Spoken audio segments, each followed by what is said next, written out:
A poor village boy struggled to survive with two little babies strapped to his body.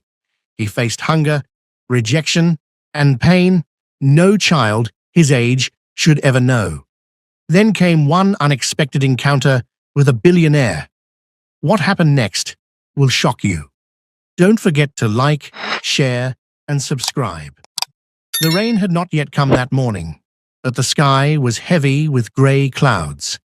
In a little village outside Lagos, a boy named Chima hurried beside his mother, carrying a basket of fresh vegetables. Chima was only 15, but his back already knew the weight of hardship. His mother's belly was round with pregnancy, and every step she took seemed slower than the last. "Hold the basket carefully, my son," she said, pressing her hand on her waist as they made their way toward the market. "Yes, Mama," Chima answered softly. He wished he could carry more to ease her pain, but the vegetables were all they had. That was how she survived, planting vegetables in a small garden, then selling them in the market. With the little she earned, she bought food, soap, and sometimes small clothes for Chima. Now, with twins growing in her womb, her work had become twice as difficult. Their father, Okafor, was a palm wine tapper. Every day, he carried his long rope, machete, and calabash. He would climb tall palm trees, tap the wine, and pour it into gallons. Later, he strapped them on his old bicycle and pedaled from one local bar to another, supplying fresh palm wine. Sometimes, he joined his wife at the market, but today he had gone to the bush early to tap before the sun rose fully. At the marketplace, women shouted prices, buyers bargained loudly, and children ran between stalls. Chima spread a raffia mat on the ground, and his mother arranged the vegetables neatly: green okra, fresh ugu leaves, and garden eggs. She was just settling when suddenly her face changed. She held her stomach tightly, groaning. "Mama, what is it?" Chima cried, dropping the basket. Her water broke right there, spilling on the ground. Panic rose in Chima's chest. He screamed for help, tears running down his cheeks. "Please, somebody help my mother." Market women rushed forward. Some had experienced childbirth themselves. They quickly spread a wrapper on the ground and helped the struggling woman to lie down. "Breathe, Ninny, breathe," one encouraged. Chima knelt beside her, trembling. He had never felt so afraid. In a few painful moments, his mother pushed and pushed until the cries of two babies filled the air. A set of twins, tiny, wet and helpless, lay in the wrapper. The women clapped in relief. "Congratulations, she has delivered twins." But Chima's joy was mixed with fear. His father was not here, and he did not know what news awaited them. Far away, among the tall palms, tragedy was unfolding. Okafor had tied his rope wrongly that morning. As he climbed, the knot loosened. Before he could steady himself, his foot slipped. With a terrible thud, he fell from the high tree. His cry echoed through the forest, but no one was near. By the time farmers came running, his body lay broken on the ground. "Okafor has fallen," they shouted, carrying him home. But it was too late. His chest no longer moved. The villagers laid his lifeless body outside the family hut, covering him with a cloth. When Chima returned, later with his mother and the newborn twins, tired but relieved, his heart broke. He saw neighbors standing silently, some shaking their heads. Then he saw his father's body stretched on the ground. Chima dropped to his knees. "Papa! Papa!" His cry tore through the compound. His mother, weak from childbirth, wailed bitterly, clutching the newborns to her chest. Her joy of new life had been crushed by the pain of sudden death. The villagers whispered among themselves. Such tragedy. Twins born the same day their father died. That night, under the dim glow of a kerosene lamp, the small family sat in silence. The twins whimpered softly, unaware of the storm that had hit them. Chima's mother rocked them gently, her tears falling on their little faces. Chima sat by her side, numb. He was only 15, yet he felt the heavy weight of a man's burden. He looked at the twins and made a silent promise. I will not let you suffer. I will protect you, no matter what it takes. And so, the story of sorrow and survival began. The day two souls entered the world, and one was taken away. The village was still quiet after the burial of Okafor. The sound of drums had stopped. The cries of mourners had faded, but in Chima's heart, the pain of loss was sharp and fresh. He was only 15, yet he now carried the load of a grown man. Each morning, while the mist still clung to the farms, Chima tied a hoe to his shoulder and went to the small vegetable garden his mother had once worked. The soil was soft, rich from the rains, but his hands were weak and small. Still, he bent low, pulling weeds, planting seeds, and watering the beds. He knew if he did not farm, there would be nothing for the twins to eat. His mother stayed home, weak from childbirth, nursing the babies, Kamsi and Kachi. She was no longer strong enough to walk long distances. Her body ached, and her eyes carried the heavy sadness of losing her husband. Chima became her strength.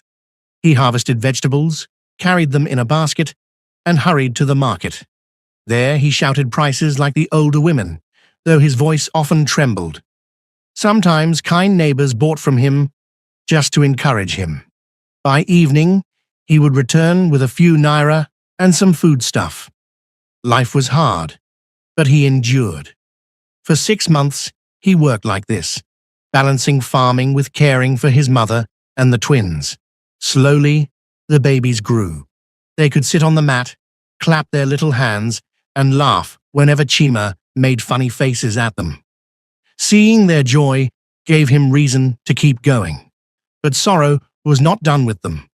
One cold morning, Chima returned from the farm to find his mother coughing badly. Her face was pale, her lips dry. He dropped his hoe and rushed to her side. "Mama, drink water," he begged, holding a calabash to her lips. She shook her head weakly. "My son, I am tired. My body is heavy." For 2 days, Chima tried everything. He fetched herbs, gave her food, begged neighbors for medicine. Some came to visit and shook their heads in pity. On the 3rd day, her breath grew faint. She held Chima's hand and whispered, "Take care of your brothers. Don't let them suffer." Then her eyes closed, and she did not wake again. Chima cried like never before. The twins cried too, though they did not understand. The compound filled with neighbors. Some came to console him. Others stood in groups, whispering. "These deaths are not ordinary," one woman murmured. "First the father, now the mother." Another added, shaking her head. But behind the whispers was a darker truth. Unknown to them all, tragedy had been carefully planted. What the neighbors did not know was that death had been planted around the family by wicked hands. The day Okafor climbed the palm tree, his elder brother, Obinna, had hidden in the bushes, watching. Jealousy burned in his heart. He had 8 sons of his own, and always wanted more land to share among them. His younger brother's small farm and palm trees stood in the way. That morning, before Okafor set out, Obinna had sneaked into the bush. He took Okafor's climbing rope, slit it carefully with a sharp knife, and returned it as though untouched. Then he hid, waiting. When the rope snapped and Okafor fell, Obinna did not move. He only smiled coldly as villagers gathered to carry the lifeless body home. Later, when his brother's widow returned from the market with newborn twins, Obinna grew restless again. He feared the children would one day grow and claim their father's land. So, one dark night, he buried a charm along the narrow path leading to her hut. The next morning, weak and tired, she walked across it. From that day, her health declined. Obinna's heart was full of bitterness. He blamed the twins openly. "These children are evil," he told the villagers. "They brought bad luck to my brother. They will bring more if we are not careful." Some villagers argued, but others, afraid of his strong voice, kept silent. After the mother's burial, Obinna acted quickly. He stormed into the hut, his 8 sons following like shadows. He pointed at the small twins lying on a raffia mat. "They are a curse," he shouted. "Throw them out before they destroy the whole family." Chima knelt in front of him, crying, "Uncle, please. They are babies. They have no fault." But Obinna shoved him aside. He dragged the twins out and dumped them at the edge of the compound. "If you want to die with them, go ahead. But as for me, I will not allow evil in my house." Neighbors whispered, but no one dared challenge him. Obinna was feared in the village. With the twins cast out and his uncle claiming his father's land, Chima's real suffering began. He held the babies close, tears soaking their little heads. At 15, he was now mother, father, and brother, all alone in a world that seemed to hate him. The night after his uncle cast him out, Chima wandered the village paths with the twins, Kamsi and Kachi, tied to his chest in a faded wrapper. The moon was thin, the air cold, and his steps heavy. He had nowhere to go, no roof, no food, no one to run to. Neighbors who once greeted his mother now avoided his eyes. Some whispered pity, but none invited him in. By midnight, his legs trembled. He spotted a broken wooden kiosk at the edge of the market. Its door was gone, its shelves dusty, but it was dry and sheltered. Chima laid a mat of old sacks and placed the twins down. They whimpered a little, but exhaustion soon dragged them to sleep. Chima sat on the floor, his back against the rough planks. His stomach growled, but he clenched his teeth. "Tomorrow, I will find food," he promised himself.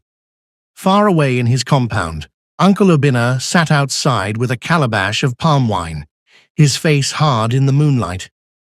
"That boy should not live," he muttered. "If he grows, he will fight me for the land. Better he dies now." His eldest son asked, "But father, he is just a boy with twins. What harm can he do?" Obinna's eyes narrowed.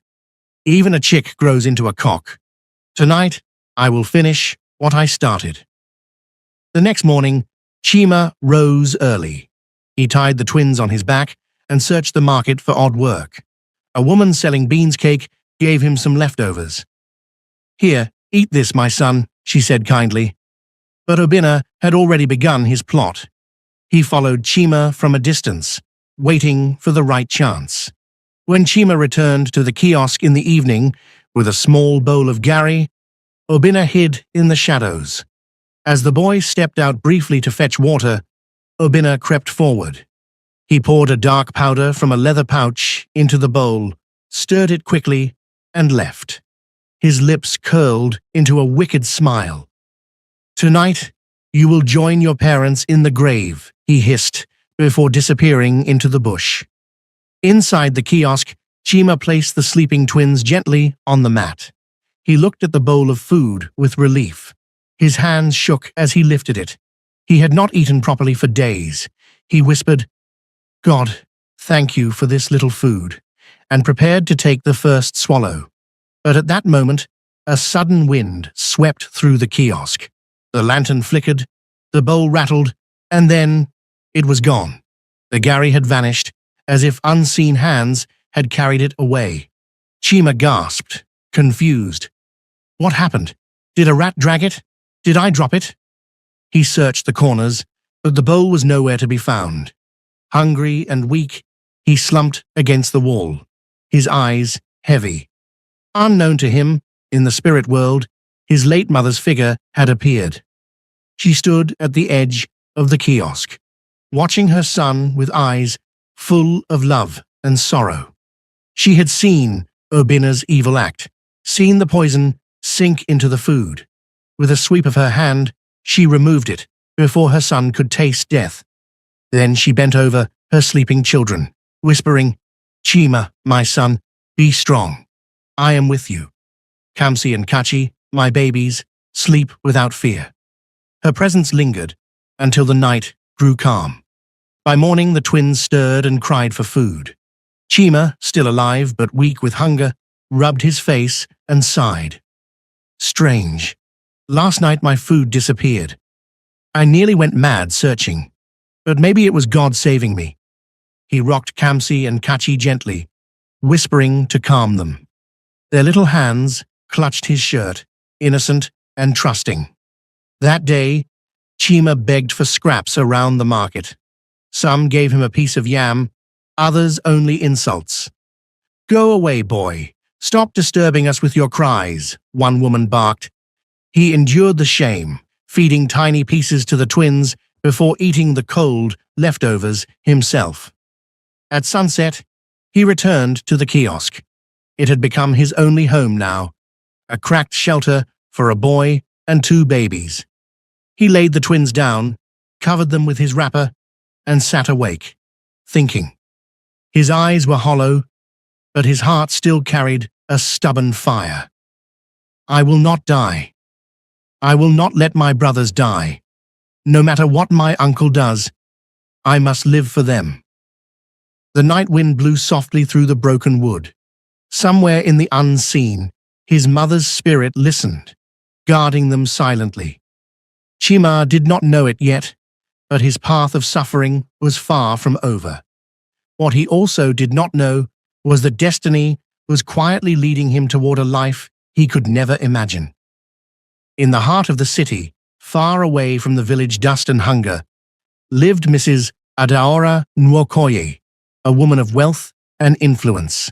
She and her husband, Chief Nwokoye, owned companies, estates, and shares in banks. To outsiders, she looked like a woman who had everything: luxury cars, a mansion with marble floors, and designer clothes from Europe. But behind her bright smile, Adaora carried a wound no money could heal. For more than 10 years of marriage, she had tried to conceive. Doctors, specialists, and fertility experts knew her name. She had endured countless IVF procedures, each one beginning with hope and ending in heartbreak. Needles, hormones, endless hospital visits, yet each time, the test results were the same: negative. The pain ate her deeply. Nights found her crying silently on her pillow, even when her husband whispered comfort. Chief Nwokoye loved her dearly, but he too felt the sting of unanswered prayers. They had considered surrogacy, but complications made it impossible. Adoption now seemed their only hope. Yet Adaora was torn. Could she truly love a child who was not born from her own womb? Could that empty space in her heart ever be filled? These questions haunted her, even as she smiled in public. Meanwhile, in the village, Chima was living a completely different story. At 15, he had now turned to hawking to survive. With Kamsi tied on his back and Kachi strapped to his chest, he carried a tray of roasted groundnuts on his head.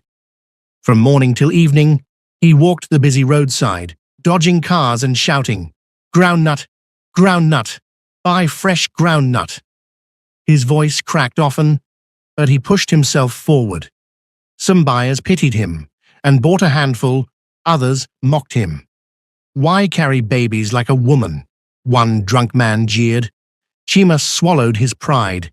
He was too young to be a father, yet here he was, mother, father, and brother all in one. At times, when he earned a few coins, he would quickly buy pap or akara to feed the twins. Their cries of hunger were like knives in his chest. At night, he returned with them to the old kiosk, laying them down gently, whispering promises he wasn't sure he could keep. The days rolled on, hard and heavy. His body grew thinner, his eyes darker, yet he never let go of the twins' small hands. And somewhere else, in the same village, Uncle Obinna walked home in the evening, his face stretched into a wicked grin. He had seen Chima hawking with the twins, and in his heart, he was satisfied. To him, the boy's suffering was proof that his plan was working. "Surely death is following them," he muttered. "Very soon, news will reach me that my brother's line has ended." But fate had a surprise waiting. Tired from his walk, Obinna stopped under a tall coconut tree to rest. He leaned his back against the trunk, closing his eyes for a moment. Suddenly, there was a sharp crack above. A heavy coconut broke free and fell straight onto his head. The sound was loud, the fall brutal. Obinna slumped instantly to the ground, lifeless. Villagers who later passed that way found him stretched beneath the tree. Some said it was an accident. Others whispered that the spirits of Okafor and his wife had risen in anger. Whatever the reason, his evil ended that day. Back in the mansion, Adaora stood by the wide glass window of her bedroom, staring at the nightlights of the city. She rested her hand on her stomach, empty yet still longing.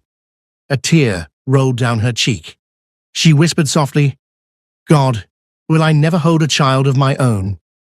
Her husband entered quietly, wrapping an arm around her shoulders. "Ada, we will find a way. Adoption may be our answer." She nodded weakly, her mind torn. Somewhere in her heart, a stirring told her that her path was about to change. She did not know how. She did not know when. But destiny was already weaving her story together with that of a boy and two hungry twins she had never met. And in the village kiosk, Chima closed his eyes beside Kamsi and Kachi, whispering, "Sleep well, my brothers. Tomorrow we will try again." Two worlds, two lives, one filled with plenty, yet empty of children. The other filled with children, yet empty of food and shelter. Fate was slowly pulling them together, step by step, into a meeting that would change everything. When the villagers found Obinna's body lying under the coconut tree, shock spread like fire. An elder bent over the corpse, shook his head, and said in a low voice, "This is not ordinary. For a coconut to fall so straight, so deadly, something deeper is at work." By evening, news had traveled across the village. Women whispered in fear, children were told to stay indoors, and men gathered in small circles, murmuring about what to do. To die under a palm or coconut tree in such a manner was no small thing. It was considered a taboo, a sign that the spirits had passed judgment. The elders called for the dibia, the village seer.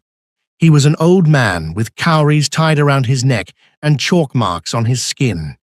He arrived with his staff, sat before Obinna's body, and cast cowries on the ground.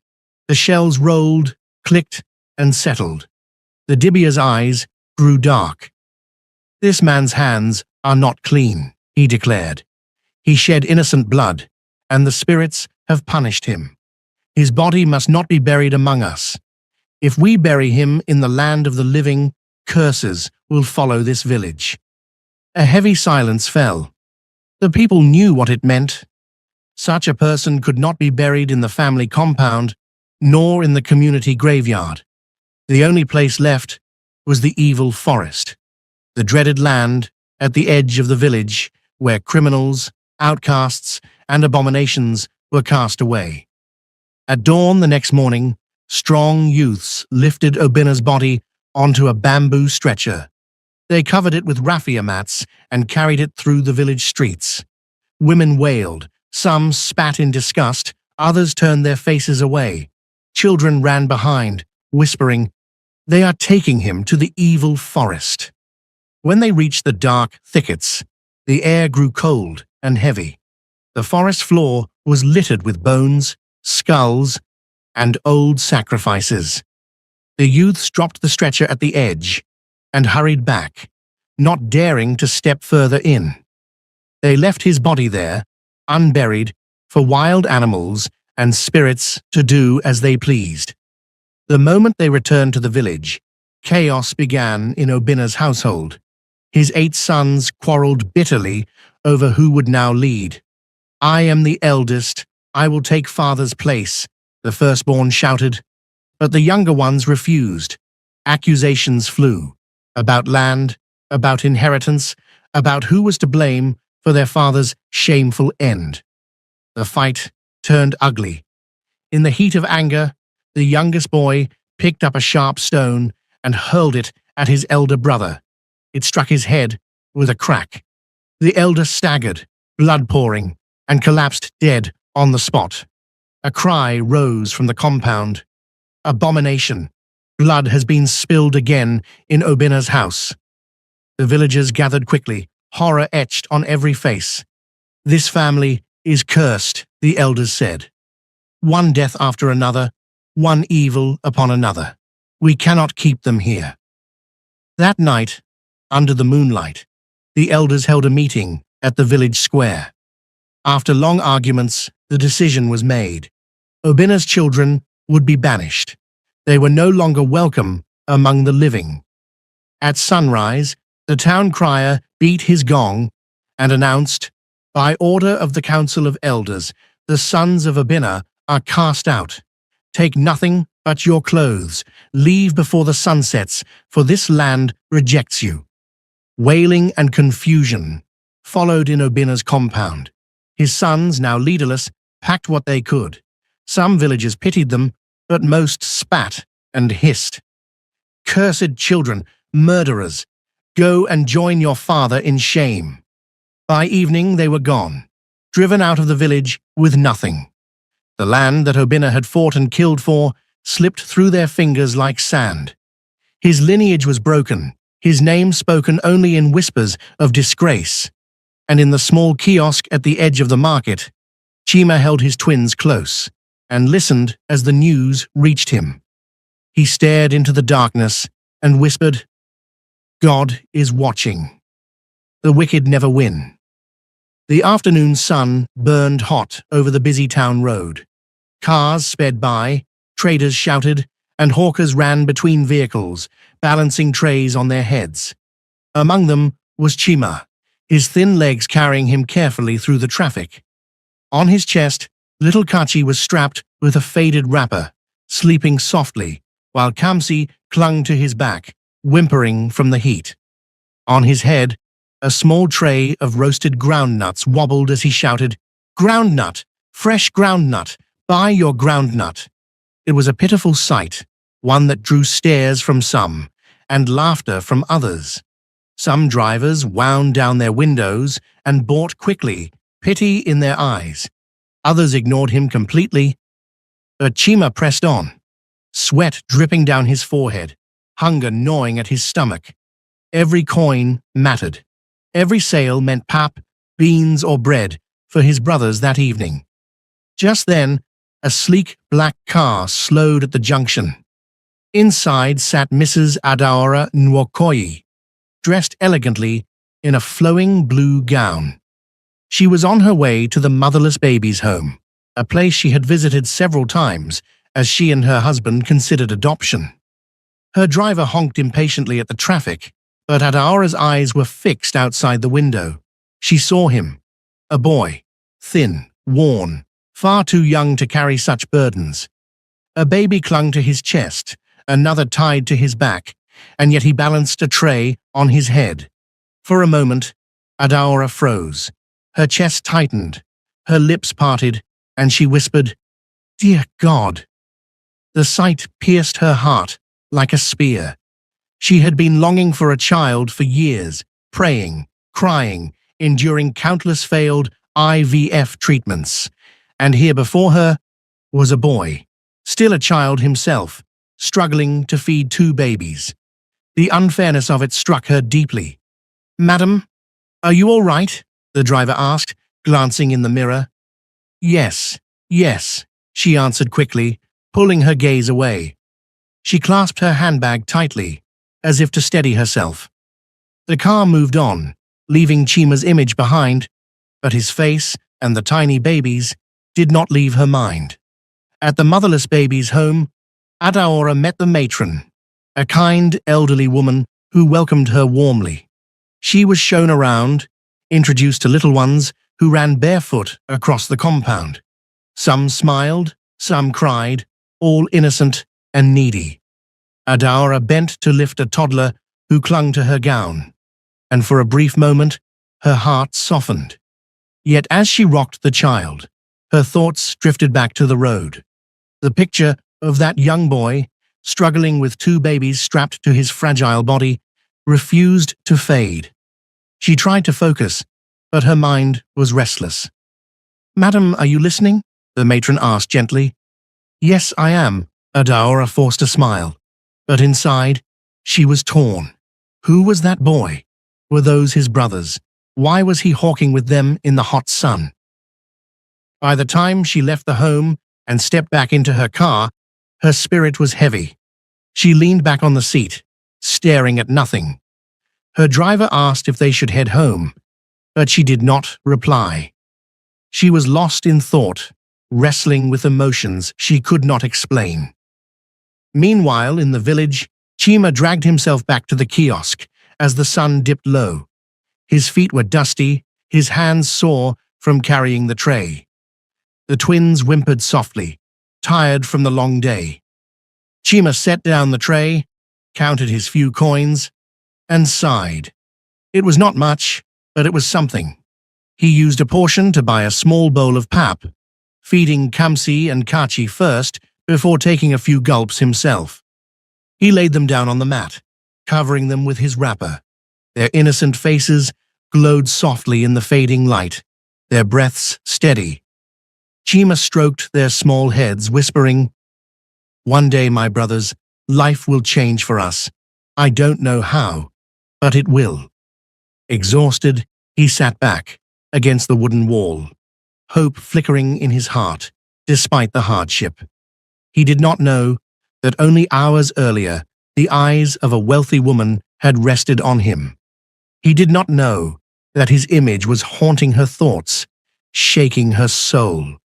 Little did he know, his life and the lives of Kamsi and Kachi were about to change forever. The next afternoon, Adaora could no longer fight the restlessness in her spirit. She had spent the night tossing and turning, her mind replaying the image of the young boy balancing a tray while carrying two infants. Even as she tried to distract herself, his tired eyes and the frail bodies of the babies would not leave her thoughts. "I must find him," she told herself. She instructed her driver to head back to the busy traffic junction where she had first seen him. The sun was hot, cars honked, traders bustled as usual. Adaora scanned the road carefully, her heart racing. But the boy was not there. She lowered her tinted window and called to one of the women frying bean cakes by the roadside. "Excuse me, my sister. There was a boy hawking groundnuts here yesterday, carrying two babies. Do you know where he is?" The woman wiped her oily hands on her wrapper and nodded. "Ah, madam, I know him. That poor boy, Chima is his name. He stays in an old kiosk not far from here, at the edge of the market. If you want, I can show you." Adaora's chest tightened. "Yes, please, take me there." The driver slowed as the woman led the way through narrow, dusty paths. At last, they stopped before a broken wooden kiosk with holes in its walls. Adaora stepped out of the car, her heels sinking slightly into the dust. She pushed the rickety door aside and entered.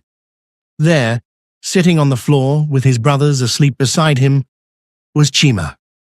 His tray of groundnuts lay empty, his eyes weary, his clothes tattered. He looked up, startled to see a richly dressed woman standing in his shabby shelter. Adaora's voice softened. "My son, why are you hawking with these little ones? Where are your parents?" Chima lowered his eyes. "They are gone, Ma. My father, he died tapping palm wine. My mother, she followed soon after. It's only me and my brothers now." His voice cracked as he spoke, but he held back tears. Adaora's heart broke. She bent and touched his thin shoulder. "Enough, my child. You will not suffer again. Pack your things. Come with me." She signaled to her driver. Together, they lifted the twins, Kamsi and Kachi, carefully into the car. Adaora guided Chima inside and sat beside him. The boy sat stiffly, clutching his brothers, his eyes darting around the luxury vehicle in disbelief. Soft leather seats, cool air from the vents, the faint scent of perfume. He had never seen anything like it. As the car rolled away, Chima stared out the window, the kiosk shrinking behind him. His heart pounded with fear and hope. Was this a dream? Would he wake up and find himself still hungry in the kiosk? When they arrived at Adaora's mansion, Chima's mouth fell open. Tall gates swung wide, revealing a compound paved with interlocking stones, a fountain in the center, and a house so grand it looked like something from another world. He had never imagined such a place existed. Maids rushed forward the moment Adaora stepped down. "Madam, welcome," they chorused, but their eyes widened in surprise when they saw the ragged boy and the twins. "Prepare the guest rooms," Adaora ordered firmly. "Bring food, water, and clothes, and call the family doctor at once." The maids hurried off. Chima was led inside, his bare feet sinking into soft carpets. Chandeliers sparkled above him, polished marble gleamed under his toes. His eyes darted left and right, afraid to touch anything. "Sit, my child," Adaora encouraged, guiding him to a plush sofa. A maid brought a tray with steaming jollof rice, chicken, and juice. Chima hesitated, his stomach growling, then whispered, "Is this truly for me?" "Yes," Adaora smiled. "Eat." For the first time in months, he ate until his stomach was full, while the twins were fed warm pap by gentle hands. Soon after, the family doctor arrived. He examined the babies carefully, checked their weight, and gave them medicine. He also checked Chima, who was thin and weak, but otherwise healthy. "They need good food and rest, madam," the doctor said, "but they will be fine."